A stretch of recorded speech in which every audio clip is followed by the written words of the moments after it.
Bonjour à tous. Donc aujourd'hui, dernière session des Data X Days. On va parler pendant ce talk. Donc on va parler de data science, on va parler de serverless, tout ça sur GCP. On va parler aussi de TensorFlow, donc un talk très intéressant qui va mélanger en fait plusieurs aspects, donc data science, cloud, la notion de serverless. Ça va être présenté par Guillaume Blaquière, donc qui est Google Dev Expert. Voilà, Guillaume, c'est à toi. Je t'en prie. Donc, donc, exactement, donc je suis Guillaume Blaquière, je suis Google Developer Expert sur le cloud. Je suis aussi Lead Cloud Architect chez Veolia. Donc Veolia, je pense que tout le monde connaît aujourd'hui.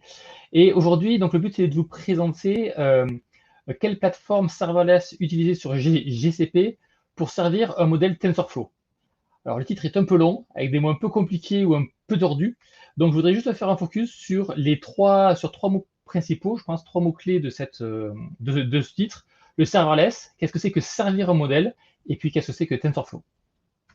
Donc si on commence tout d'abord par la partie serving, qu'est-ce que c'est que servir un modèle. Euh, on va avoir en fait toute la chaîne de préparation de data science. Je pense que beaucoup connaissent. On va acquérir, préparer les données, les explorer, les comprendre. Voilà, arriver à mettre des notions sur les données. Et une fois qu'on a compris les données, qu'on sait ce que l'on veut faire avec nos données, on va pouvoir construire un modèle, entraîner un modèle et servir ce modèle pour l'utiliser en production et qu'il soit utile à des personnes.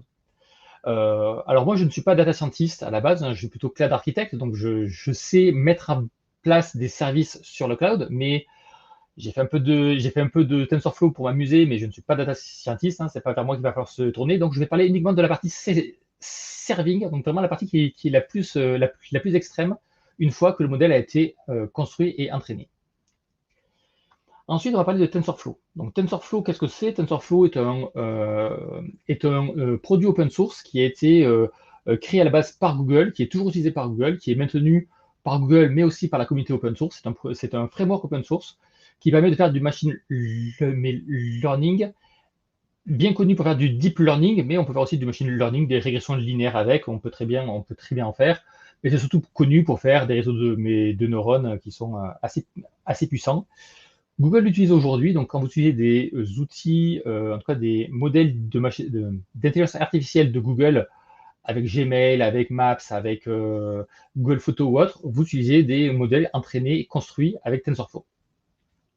TensorFlow a vraiment est un framework qui a été développé donc, par Google et pour être déployé un peu partout, parce que Google est aussi bien côté serveur, côté web, côté mobile. Et en fait, ce framework a plusieurs outils qui vont me permettre de faire du serving sur des serveurs, mais aussi du serving sur un navigateur avec TensorFlow JS, mais aussi sur des mobiles, en compressant le modèle et en exploitant au mieux les capacités de calcul des téléphones portable avec TensorFlow Lite.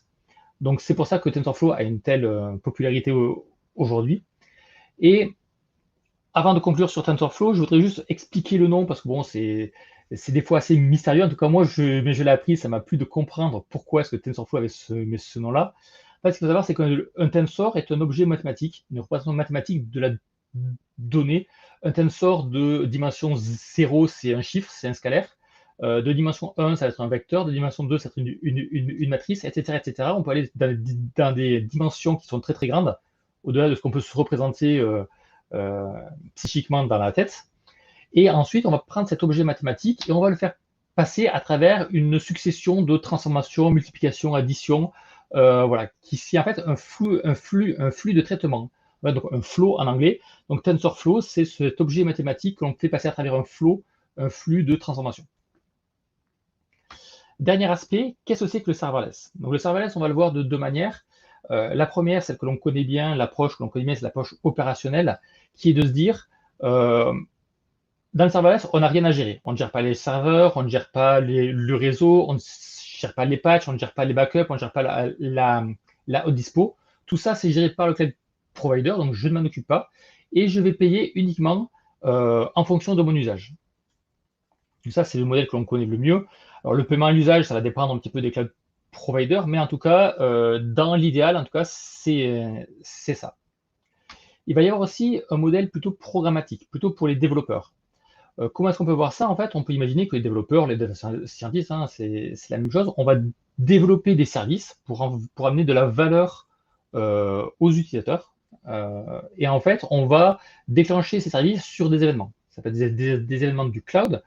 Ça peut être aussi des événements que l'on va avoir, par exemple, des requêtes HTTP sont des événements externes que l'on peut gérer. Et le développeur, lui, ce qu'il veut, c'est apporter de la valeur à son client. Quelque part, il se moque de savoir si ça va tourner sur du GCP, sur du AWS, on-premise. Pour lui, il veut que son service soit portable parce que ce qui l'intéresse, c'est la valeur qu'il va apporter et pas vraiment la couche qui est en dessous. Donc pour lui, l'abstraction des serveurs, donc vraiment cet aspect serverless, est importante parce qu'il se moque de ça. Donc voilà. Donc là, j'ai fait cette introduction. Donc maintenant, on va se focaliser un peu plus sur Google Cloud parce que c'est ce que je connais le mieux et je parlerai très très mal des autres cloud providers. Donc sur Google Cloud, qu'est-ce qu'on peut faire pour ne pas se soucier des serveurs et servir un modèle de machine learning? Alors tout d'abord, on peut prendre qu'est-ce que c'est comme pipeline de machine learning, enfin en tout cas de pipeline d'intelligence artificielle sur GCP, et on peut regarder en fait les briques qui vont matcher à chacune des étapes de ce pipeline. Alors le principe n'est pas de faire un détail de chacune de ces briques, c'est pas du tout ça.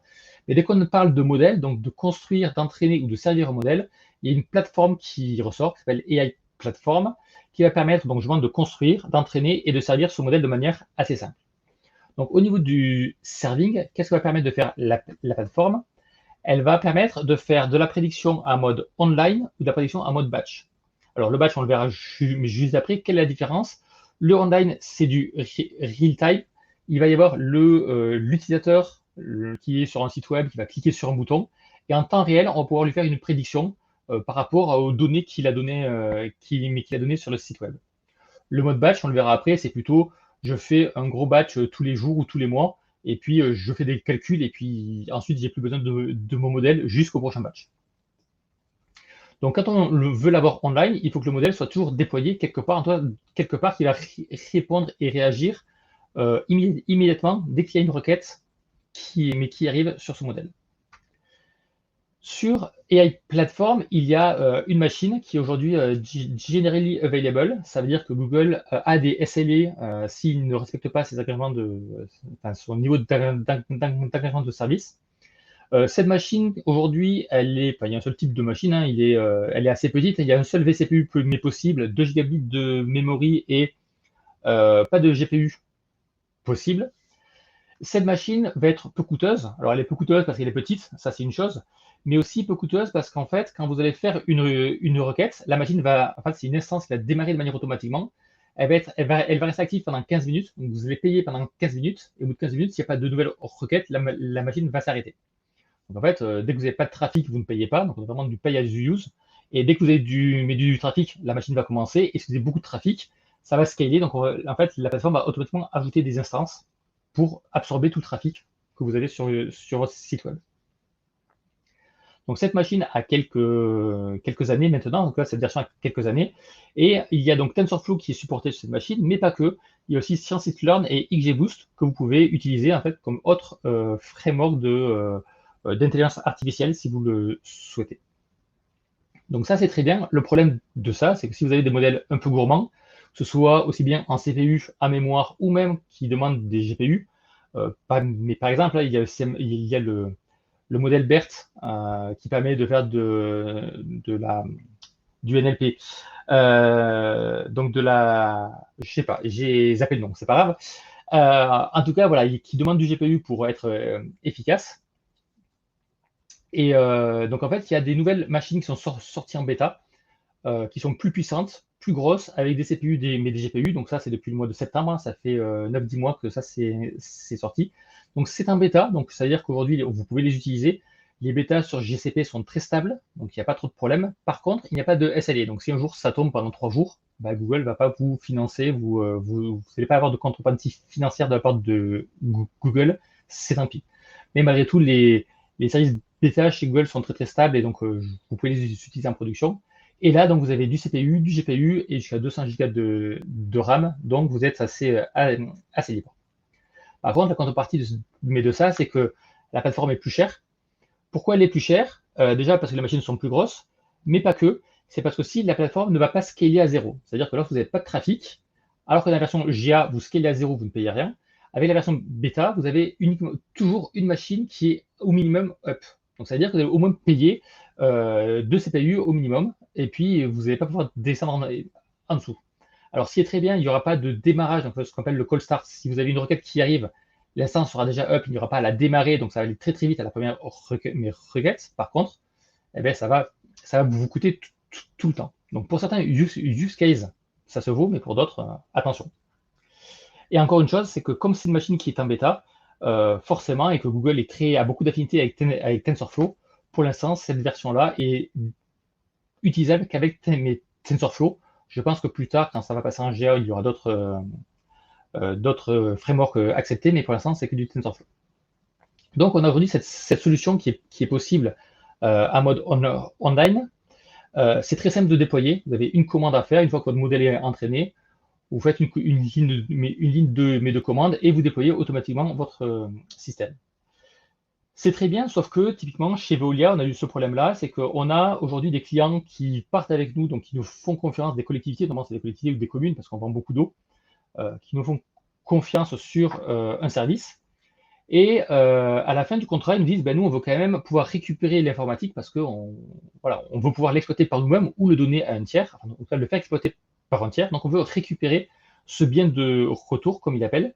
Et pour ça, il faut un système qui est portable. Et le problème ici, c'est qu'on a en fait, on va déployer le modèle sur une infrastructure qui existe sur Google, mais c'est pas portable aussi bien sur notre cloud provider ou ou on-premise. En tout cas, il y a du rework à faire pour que ça marche. Donc, si on veut quelque chose de portable, aujourd'hui, il y a quelque chose qui est très à la mode, c'est le conteneur. Qu'est-ce qu'un conteneur? Un conteneur, c'est assez simple, c'est un moyen de packager une application et de l'isoler du reste du système. Autrement dit, il peut y avoir 2 packages différents, enfin en tout cas 2 conteneurs différents sur les mêmes machines, avec des versions de librairies qui peuvent rentrer en conflit. Et comme les deux sont dans des conteneurs séparés, il n'y a pas de conflit, il y a un cloisonnement qui est strict entre les environnements des 2 conteneurs. Et dans un conteneur, on peut y mettre plusieurs choses. On peut mettre n'importe quel langage. À partir du moment où on peut l'exécuter, il n'y a pas de problème. On peut mettre n'importe quelle librairie et n'importe quel binaire système qu'on veut ajouter à notre système. Si des fois il est très important, quand on va faire du traitement d'image, du traitement de son, il n'y a pas des librairies qui existent en Python ou en Go ou en Java pour faire ça. C'est souvent des librairies qui sont système, des binaires qui sont en C, et il faut les installer. Donc dans un conteneur, c'est possible, et c'est assez simple à faire. Il y a aussi un large écosystème d'images qui existe, avec des images de base pour faire de la compilation, par exemple en Java ou en Go, des runtime pour du Python, pour du Node, pour du Java, etc., etc. Donc, il y a plusieurs images que vous voulez, que vous pouvez avoir. Vous pouvez les avoir en Linux, en Windows. Voilà, il y a vraiment une variété de ce que vous pouvez avoir. Et un dernier point sur lequel je veux insister, c'est que aujourd'hui le conteneur est un standard de l'industrie. Alors pourquoi je dis ça? Parce que souvent on parle de Docker conteneur ou de Docker image. C'est vrai que Docker a fait des choses super, ils ont fait des super produits, des produits pour construire un conteneur, notamment avec un fichier Dockerfile qui permet de décrire comment est-ce qu'on construit une image, Docker Run qui va permettre d'exécuter ces images dans un environnement Linux ou Windows. Voilà, donc Docker a fait des super produits qui marchent très bien, qui sont aujourd'hui très reconnus et très utilisés par beaucoup de monde. Mais le standard de format du conteneur est un format open source, c'est un format OCI, Open Container Interface, qui permet à n'importe quelle application de créer son conteneur. Aujourd'hui, on va parler par exemple en Java avec Jib ou avec Go, il y a un framework qui s'appelle Co. Ça permet de construire des conteneurs sans avoir Docker installé sur sa machine. Donc en fait, on est vraiment libre, open source, et donc vous n'êtes pas lié à Docker quand vous faites du conteneur, et donc vous n'allez pas vous soucier de ce problème de licence. Alors qu'est-ce qu'on fait avec ces conteneurs? Aujourd'hui, il y a Google qui a sorti, il y a un peu plus d'1 an maintenant, c'est en avril 2019, un produit qui s'appelle Cloud Run. Cloud Run permet de déployer des conteneurs donc en mode serverless qui scale automatiquement avec le trafic. Donc ça scale à zéro s'il n'y a pas de trafic et qui scale de manière importante jusqu'à 1000 instances en parallèle s'il y a beaucoup de trafic. Et ça sert des conteneurs en production. Il y a quand même des contraintes sur ce conteneur. Il y a 2 contraintes. La première, c'est que le conteneur doit répondre à des requêtes HTTP. En général, quand on fait du web, ça fonctionne très bien. Et le conteneur est stateless. Alors, qu'est-ce que ça veut dire? C'est-à-dire qu'on ne va pas pouvoir monter un volume, on ne va pas pouvoir attacher un disque à ce conteneur. On est obligé de s'interfacer avec des services externes, par exemple comme Cloud Storage pour les fichiers, avec Firestore ou Datastore pour une base de données en mode document, ou Cloud SQL pour une base de données relationnelle. Alors, on est obligé de s'interfacer avec des services externes. Il n'y a pas de disque attaché au conteneur. Mais surtout, la grande force de Cloud Run, c'est que Cloud Run, en version managée sur GCP, donc vous n'avez rien à gérer, vous avez juste à déployer votre conteneur, est compatible avec Knative. Alors, je vais m'arrêter 2 secondes sur Knative. Knative, en fait, est un produit open source, créé par Google et aujourd'hui en open source, qui vient au-dessus de Kubernetes. Et Kubernetes est aussi un produit créé par Google et aujourd'hui en open source. Kubernetes permet de gérer ce qu'on appelle un cluster de machines. Donc, on a des nodes, c'est des VM, qui sont donc les ressources de votre cluster. Et donc, le master de Kubernetes va décider de déployer ce qu'on appelle des pods. Ou des pods, ça va être un ou plusieurs conteneurs qui sont rassemblés dans un pod. Donc, déployer des pods sur ces nodes, donc sur les VM, sur la ressource qu'il y a à disposition. Et donc, toute la magie, en tout cas toute l'efficacité de Kubernetes est de dire, si je vois qu'il y a une VM qui n'est pas stable, on va la sortir du cluster et on va créer une nouvelle de manière automatique.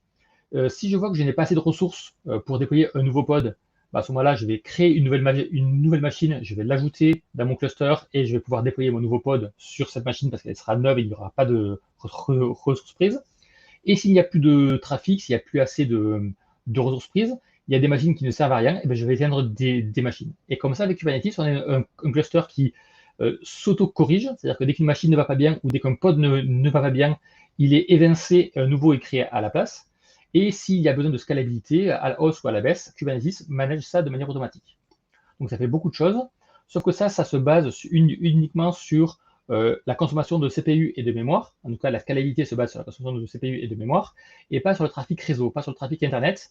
Et si, par exemple, lors d'un Black Friday, vous avez un gros pic de charge, eh bien, ça va scaler assez mal ou assez lentement. Et Knative est venu pour corriger ça, en fait, pour se baser plutôt la scalabilité sur le trafic du réseau et pas sur la consommation de CPU ou de mémoire. Donc, on va dire que quand on déploie un service, il y a 0 pod de déployer. Lorsqu'on fait une requête HTTP sur le service, Knative va dire « Ah tiens, je n'ai pas de pod de déployer, je peux en déployer un sur mon cluster », etc. etc. Et s'il y a beaucoup de trafic qui arrive, Knative va décider de créer de nouveaux pods en fonction du trafic et de la charge. Donc ça, c'est vrai sur Kubernetes. Et c'est vrai aussi avec Cloud Run Manager, où on va avoir en fait le même principe. Il n'y a pas de cluster Kubernetes côté Google, c'est un autre système similaire. Mais en tout cas, il y a les deux qui marchent. Tout ça pour dire quoi? C'est qu'en fait, vous avez une portabilité de votre conteneur compatible Cloud Run. Je crois que j'ai un slide sur ça après, j'y reviens juste après. Juste parler du modèle de facturation. Vous payez vraiment à l'usage aux 5 millisecondes près. C'est-à-dire que si vous faites une requête, elle prend 50 millisecondes, vous allez payer 5 millisecondes maximum. Ce qui tranche aussi avec la partie AI Platform, pour laquelle vous payez 15 minutes lorsque vous démarrez. Là, si la requête dure maximum 5 millisecondes, vous payez 5 millisecondes et puis c'est tout. Vous ne payez pas 15 minutes comme avec AI Platform. Et donc voilà, donc j'y reviens sur la portabilité avec Knative. En fait, l'avantage d'avoir un conteneur compatible avec Cloud Run, c'est qu'il va être aussi compatible avec Knative. Et donc Knative, vous l'installez au-dessus de n'importe quel cluster Kubernetes que vous avez, ou on-premise, ou sur AWS, ou sur Azure, ou sur IBM, ou sur Alibaba, ou où vous voulez d'autres. Mais aussi, bien sûr, sur le cluster Kubernetes que vous avez sur GCP, qui s'appelle GKE, Google Kubernetes Engine, avec l'add-on Cloud Run on CentOS pour gérer de manière plus simple et plus efficace les conteneurs Knative. En résumé, si on prend la puissance de ce que fait, en tout cas de ce que permet Cloud Run en version managée, aujourd'hui vous avez le choix de mettre 1 ou 2 vCPU sur votre instance avec 2 gigabits maximum, bientôt 2, mais 2 fois plus, mais ça va arriver plus tard dans l'année, j'espère. Ça scale à 0 de manière automatique, on paye vraiment à l'usage à 5 millisecondes près, et en plus, en bonus, vous avez un conteneur qui est portable et que vous pouvez déployer un petit peu n'importe où. Donc si on fait la comparaison avec les deux, qu'est-ce qu'on pourrait prendre pour faire de la prédiction online et de la prédiction, online sur Cloud Run ou sur AI Platform? Avec Cloud Run, en tout cas, moi, c'est ce que je recommanderais avec l'expérience que l'on a sur le sujet, c'est que c'est très bien pour des requêtes qui sont éparse dans le temps, notamment parce que vous payez qu'à 5 millisecondes près et pas à 15 minutes près lorsque vous scalez à 0. Donc vous allez payer que 5 millisecondes et pas 15 minutes. Donc ça peut être intéressant en termes de facturation. Et j'ai remarqué aussi dans les tests que ça scalait beaucoup mieux, en tout cas sur Cloud Run que sur AI Platform, que si vous commencez à faire des tests de charge, le nombre d'instances créées sera bien plus rapide avec Cloud Run qu'avec AI Platform. Donc si vous avez des trafics en dents de scie, c'est quand même bien plus intéressant de faire du Cloud Run. Et enfin, bien sûr, j'en ai parlé avec Kinetic, vous avez la portabilité qui est native avec ce mode-là. Avec AI Platform, vous avez donc forcément avec des machines en bêta, vous avez plus de CPU et plus de GPU. Donc si vous avez des images, des vidéos, du son, vous pouvez bien sûr tirer parti des GPU et d'un nombre de CPU et une grosse quantité de mémoire pour servir ça. Il y a aussi quelque chose à savoir, c'est que lorsque vous avez un trafic qui est stable dans le temps, dire si par exemple tous les jours et toute la nuit vous avez une instance qui est démarrée en permanence, AI Platform, donc une instance 100% up de AI Platform coûte environ 30% moins cher qu'une instance 100% up avec Cloud Run, avec un CPU, enfin avec vraiment les mêmes capacités de mémoire et de RAM. Ça coûtera donc 30% moins cher avec AI Platform si votre trafic est à peu près stable tout au long de la journée. Typiquement, ça peut arriver si vous avez une flotte d'IoT déployés sur le terrain, que ces IoT communiquent en permanence, le jour comme la nuit, que vous avez besoin de faire du machine learning sur ces données IoT, ça peut être plus intéressant de faire du AI Platform ici. Enfin, dernière chose, avec AI Platform, vous n'avez pas d'IT engineering à faire, c'est-à-dire que vous n'avez pas de conteneur à créer, vous n'avez pas de conteneur à déployer, vous n'avez pas de conteneur à stocker, vous n'avez pas besoin de connaître comment est-ce qu'on crée un conteneur, donc notamment pour des équipes de data science. Une seule ligne de commande, vous déployez sur AI Platform. Avec Cloud Run, ce n'est pas bien compliqué, mais il faut faire plus de choses. Il faut comprendre comment marche un conteneur, comment marche un Dockerfile. C'est un peu plus compliqué. Donc forcément, voilà, enfin, les deux sont à prendre, mais c'est que pour une équipe de data scientists qui veulent faire du POC rapidement, AI Platform correspondra plus à leurs besoins. Donc ça, c'était pour la partie online. Si on prend la partie batch, alors la partie batch, c'est un petit peu différent. On peut prendre un cas d'usage qui n'a pas été mis en place, mais en tout cas, c'est quelque chose que j'avais proposé chez Veolia. C'est de se dire, on a toute une base de clients dans notre data warehouse et on connaît leur consommation des 6, 12, 24 derniers mois, parce qu'en général, quand vous allez dans une ville, vous y restez pour quelques années. Surtout si vous achetez une maison, vous allez rester pendant 20 ans ou 30 ans. Donc, en tout cas, on connaît le profil de consommation de nos clients sur les 6, 12 ou 18 derniers mois. Donc, l'idée est de se dire, on prend tous nos clients, on extrait les données, on va prédire, enfin, en tout cas, on extrait les données, on les met dans des fichiers. On va passer ces fichiers dans un batch pour prédire la consommation, par exemple, du mois suivant ou du semestre suivant, si on est facturé tous les semestres.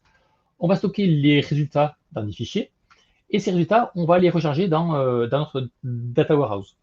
Pourquoi faire ça? Typiquement, quand on va éditer une facture, on peut dire, monsieur ou madame, on a cette facture qui coûte tant, et on prévoit que pour la prochaine, dans un mois ou dans 6 mois, vu votre profil de consommation, ça va être à peu près tant.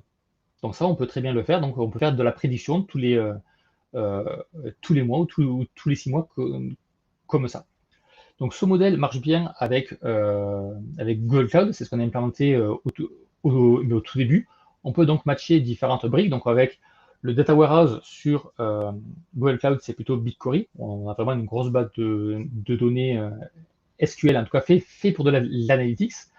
Cloud Storage pour les fichiers et AI Platform pour faire du batch de prédiction. Si on regarde le coût de ces différents systèmes-là, BigQuery, alors ce qu'il faut savoir sur BigQuery, c'est que BigQuery, vous êtes facturé à la quantité de données que vous brassez dans la base. Donc, ce n'est pas la quantité de données que vous avez en retour. Si dans votre requête SQL, vous mettez un limite 1, vous avez une ligne, et si la table dans laquelle vous allez voir, elle fait 3 gigas, vous allez être facturé pour 3 gigas scannés. Voilà, il faut savoir que c'est 5 $ le Tera de données scannées, donc c'est pas très cher, mais quand on a 3 millions de clients comme Veolia et qu'on prend un historique de 12 ou 18 mois, ça peut faire une certaine quantité de données. Cloud storage, ce n'est pas un souci, hein. Je crois que ça coûte 5 centimes le giga par mois, donc ça, c'est pas du tout un souci. Et AI platform, ça va dépendre du temps que va durer votre processing, ou alors ça va aussi dépendre de type de machine que vous mettez. Forcément, plus vous avez de CPU, plus vous avez de GPU, ben, plus ça va coûter cher, et plus votre job va durer longtemps, ben, plus ça va être cher aussi. Voilà, donc ça, en tout cas, ça marche sur Google Cloud. Mais il y a une nouvelle solution qui est possible, qui est introduite il y a un peu plus de 2 ans maintenant, s'appelle BigQuery ML. Alors, qu'est-ce que permet de faire BigQuery ML initialement? C'est de se dire, on a des données qui sont dans notre data warehouse, dans BigQuery, et on va dire, on va prendre ces données, je vais prendre toutes les colonnes, je vais dire que ça c'est mes features, je vais prendre une colonne, je vais dire que ça c'est mon label, et je vais entraîner un modèle avec mes features et mon label en fonction de différents algorithmes, différents algorithmes d'entraînement. Une fois que le modèle est créé, il est entraîné, il est stocké dans BigQuery, et ensuite vous pouvez l'utiliser comme une simple requête. Donc vous sélectionnez vos inputs, forcément sans label, puisque le label c'est ce que vous voulez avoir, donc vous sélectionnez que vos inputs, vous le soumettez au modèle, et vous avez mes prédictions directement dans BigQuery. Donc ça, vous pouvez le faire sur des centaines, des milliers, des millions de lignes. Donc ça, c'est ce qui existe aujourd'hui. Et l'autre feature qui est intéressante, qui est arrivée un peu plus tard, c'est que vous n'êtes pas obligé d'entraîner le modèle avec BigQuery et de le servir avec BigQuery ML. Vous pouvez très bien entraîner le modèle avec TensorFlow, donc créer un modèle TensorFlow avec un réseau de neurones, quelque chose fait aux petits oignons par vos data scientists, parce qu'on a besoin de faire du RNN, du DNN et tout ça, donc vous avez besoin de faire plein de choses à votre sauce. Donc ça, vous le faites avec TensorFlow, vous l'entraînez avec TensorFlow, vous prenez ce modèle, vous pouvez le charger dans BigQuery ML et l'utiliser dans votre base de données comme un modèle BigQuery ML. Donc si on le prend en pratique, qu'est-ce que ça fait? On va faire, en fait, on va sélectionner les données que l'on veut, donc les inputs que l'on veut. Donc on va prendre notre base de clients et la consommation de nos clients des 12 derniers mois. Ça, c'est nos inputs. On va le soumettre à notre modèle. Donc on va sélectionner donc, la prédiction du modèle que l'on a chargé dans BigQuery. Et le but est de charger le résultat dans une nouvelle table BigQuery. Et donc, en fait, on peut faire un insert into pour charger le résultat dans BigQuery. Ce qui fait qu'en fait, aujourd'hui, avec BigQuery ML et un modèle TensorFlow, on peut remplacer toute la chaîne existence par uniquement BigQuery. Avec BigQuery, on peut tout faire. On peut extraire les données, on peut faire la prédiction et on peut charger les données dans BigQuery, et tout ça en une requête SQL. Si on regarde ce que ça coûte, et si vous vous rappelez bien ce que je vous ai dit il y a quelques minutes, avec BigQuery, vous payez pour la quantité de données que vous scannez. Quand vous faites de la prédiction, vous ne scannez pas, vous faites du compute, vous travaillez la donnée, vous faites du processing. Donc en fait, qu'est-ce que ça vous coûte quand vous faites du BigQuery ML? Exactement la même chose que si vous n'en faisiez pas. Donc en fait, extraire les fichiers, donc faire une requête pour mettre le résultat dans un fichier, ou faire une requête et faire la prédiction et stocker le résultat dans une nouvelle table, ça coûte exactement la même chose en termes de facturation dans BigQuery, parce que vous brassez la même quantité de données. Donc en fait, c'est vraiment bien plus avantageux. Donc si on fait un résumé de ces deux solutions-là pour la partie batch, avec BigQuery ML, ça va être très efficace avec tout ce qui va être données structurées. Forcément, on est dans une base de données avec des tables, avec des champs, donc c'est quand même de la donnée structurée, et des données qui sont accessibles par BigQuery. Alors, ça paraît assez bête de dire ça. BigQuery, aujourd'hui, on peut accéder à des données qui sont chargées dans BigQuery, mais pas que. On peut aussi accéder à des données qui sont stockées dans Cloud SQL, donc dans MySQL ou dans PostgreSQL managé par Google Cloud. Vous pouvez accéder à ces données directement avec BigQuery. Pareil, avec un produit qui s'appelle Bigtable. Vous pouvez aussi accéder à des données qui sont directement dans Google Cloud Storage. Vous pouvez avoir des données, des fichiers CSV ou JSON qui sont dans Google Cloud Storage. Vous ne pouvez pas les charger dans BigQuery, vous pouvez directement faire une requête pour les récupérer. Ou encore mieux, vous pouvez avoir un fichier Google Sheet. Vous pouvez directement requêter un fichier Google Sheet avec BigQuery. Donc on va dire qu'on a un large spectre de données accessibles avec BigQuery. Mais comme vous voyez, à chaque fois, c'est quand même des tables. Google Sheet, c'est des tables, des CSV ou des JSON. Il faut que ce soit quand même des tables avec des champs qui sont nommés. Voilà, on a chaque fois une vision assez tabulaire de ces données-là. En tout cas, le vrai avantage ici, c'est qu'en fait, on n'a pas besoin de faire de data engineering. Data engineering, ça veut dire extraire la donnée, la mettre dans des fichiers, la soumettre à une machine pour faire du processing, récupérer le résultat, puis le recharger dans une base de données. Tout ça, on n'a pas du tout à le faire. On a besoin de faire une simple requête SQL. Aujourd'hui, je pense que tous les data scientists, en tout cas je l'espère, hein, savent faire une requête SQL pour générer une prédiction, en tout cas pour extraire de la donnée. Donc je pense que c'est à la portée de tout data scientist de faire du BigQuery ML. De l'autre côté, sur AI Platform, donc forcément, on a plus de GPU, plus de CPU, donc on va pouvoir faire plus de choses, notamment sur des images, du son et de la vidéo. Donc c'est surtout adapté pour des données non structurées, parce que c'est fait pour ça que BigQuery, vous ne pouvez pas accéder à des images avec BigQuery, hein. C'est vraiment que les données qui sont dans BigQuery, donc c'est fait pour ça avec AI Platform. Il est possible aussi, par exemple, que votre modèle de prédiction ait accès à des API externes. Ça, vous ne pouvez pas le faire avec BigQuery. Vous pouvez le faire, par exemple, avec AI Platform. Ça, c'est possible d'appeler des API externes. C'est pas possible dans BigQuery. Donc voilà, il y a quelques limitations qui sont faites dans BigQuery. Et aussi, l'autre avantage avec AI Platform, notamment sur la machine qui est aujourd'hui generally available, donc la petite machine, si vous vous souvenez, vous pouvez faire du TensorFlow, mais du scikit-learn et du XGBoost. Et donc, vous n'êtes pas limité à TensorFlow avec AI Platform. Donc voilà, donc ça va dépendre de votre modèle, ça dépend des affinités de vos data scientists et de ce que vous souhaitez en faire. Voilà pour cette présentation. J'espère que ça vous a plu. Donc je vous ai mis les différents produits dont je vous ai parlé aujourd'hui dans le lien ici. Je partagerai les slides notamment sur Twitter. Donc voilà, donc si vous voulez mon Twitter, en tout cas, je taguerai aussi DataXD si vous voulez y avoir accès. J'ai écrit un article sur Medium qui reprend les différents aspects de ça, donc n'hésitez pas à aller le voir et le consulter. Et donc, si vous avez des questions maintenant, je serai ravi de vous répondre. Si vous avez mais plus tard, n'hésitez pas à me contacter sur Twitter, je suis aussi ravi de discuter avec vous. Plutôt sur la partie hébergement, vous avez compris que sur la partie data science, c'est pas mon dada. Je risque de dire plus de bêtises qu'autre chose. Donc voilà, donc, plutôt sur la partie hébergement, cloud, architecture, je serais ravi de vous aider à ce sujet-là. Voilà, merci beaucoup. Très bien, super. Merci beaucoup Guillaume pour ton talk. C'était très intéressant.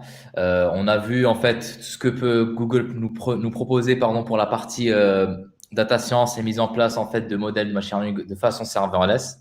C'était super cool. Là pour le moment, on n'a pas de questions. Voilà, je pense que peut-être que tout a été clair, hein. Merci. Voilà. N'hésitez pas. Alors, tiens, on a une question. Alors, Diane Ortega, est-ce que vous conseillez de faire les entraînements de modèles avec TensorFlow de manière serverless? Euh, alors, il y a plusieurs choses dans le serverless. Alors oui, en tout cas, alors de mon affinité, de mon passif, je ne suis pas système admin ou network admin, donc tout ce qui va être gestion des machines, gestion du réseau, c'est pas mon truc. Donc moi, tant que je peux faire du serverless, je préfère. Après, il y a serverless et serverless. Si vous voulez faire de l'entraînement machine learning en serverless avec Cloud Run, vous êtes limité à 15 minutes de run. Donc, pour faire un entraînement de machine learning en 15 minutes, c'est pas très recommandé. Par contre, il existe aussi la plateforme AI Platform, vous pouvez faire de l'entraînement en serverless. Vous pouvez donc soit soumettre directement votre code, soit soumettre un conteneur. Et donc là, par contre, pouvez avoir un job qui peut durer très longtemps, ça scale de manière automatique. Vous avez des serveurs d'hyperparamètres, vous avez des masters, vous avez des workers, il y a de la répartition sur différents serveurs qui peut se faire. Donc c'est très puissant sur la partie AI Platform. Je connais vraiment que la doc là-dessus. Je ne pourrais pas aller plus loin et vous expliquer dans les petits détails comment est-ce qu'on fait du fine-tuning de cette plateforme-là. Mais en tout cas, ou du conteneur ou du code, vous pouvez faire de l'entraînement en serverless sur AI Platform. Très bien. Donc, seconde question de Willy Ketch. Très belle presse. BigQuery ML compatible avec AWS ou Azure? Alors ça va dépendre de ce qu'on appelle compatible, non, parce que BigQuery ML c'est du BigQuery. Donc BigQuery, c'est un peu le produit phare de Google pour l'analytics et pour de la data, donc c'est chez Google. Par contre, vous pouvez avoir vos données sur BigQuery avec votre modèle dans BigQuery ML et puis requêter les API BigQuery depuis n'importe où. Voilà, ça reste des API. Mais par contre, pas possible de déployer BigQuery sur du AWS ou du Azure. C'est propre à Google. Très bien. N'hésitez pas si vous avez d'autres questions. Ouais. Hop. Ou si je, ou si je suis pas clair ou pas complet dans mes réponses, hein, n'hésitez pas à remettre un petit commentaire, je serai ravi de compléter. Très bien. Donc, normalement, c'est OK pour lui. Il vient de nous dire OK, merci. Ok.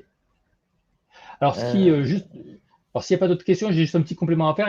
Avec ce qui est bien avec le conteneur, c'est qu'on peut faire vraiment ce que l'on veut. Donc, vous pouvez aussi construire le conteneur que vous voulez et mettre ce que vous voulez à l'intérieur comme librairie ou comme mes dépendances. Et je me suis amusé, j'ai fait un conteneur et j'ai chargé TensorFlow Serving à l'intérieur et j'ai servi un modèle TensorFlow que je charge à la volée.